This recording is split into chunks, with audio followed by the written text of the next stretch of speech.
දවස් 29කට අපිට ඩවුන්ලෝඩ්ස් 20000 ඉක්මවා තියෙනවා. දෛනිකව ඩවුන්ලෝඩ්ස් දැන් 1200ක් වෙනවා දැනට. දෛනිකව වෙන ග්‍රෝ වෙනවා. රටවල් 66ක තියෙනවා. මොකක්ද ඇප් එකේ නම? Expense 6 කියන ඇප් එක. Expense 6.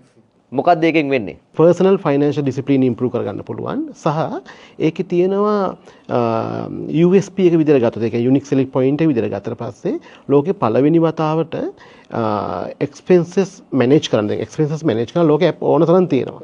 හැබැයි අපි තමයි globally පළවෙනි විදිහටම මේක ඇතුළට work zone කියන concept එකක් අපි ගෙනාවේ. මොකද work zone කියන concept එක හින්දා අපිට expenses categorize කරන්න පුළුවන්. උදාහරණයක් විදිහට මගේ personal expenses තියාගන්න පුළුවන්, business expenses, family expenses, ඊළඟට ඒ වගේ team expenses ඒ වගේ වෙනම work zone කියන category එක යටතේ වෙන වෙනම expenses manage කරන්න පුළුවන්. දෙක තමයි ඕනම work zone එකක් අපිට පුළුවන් ෂෙයා කරන්න පුළුවන්. එක්කෝ ටීම් එකකට, එක්කෝ accountant එහෙම නැත්නම් company එකට ෂෙයා කරන්න පුළුවන්.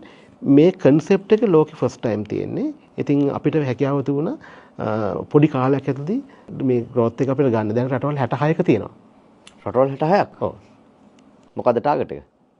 රටවල් 150ක්.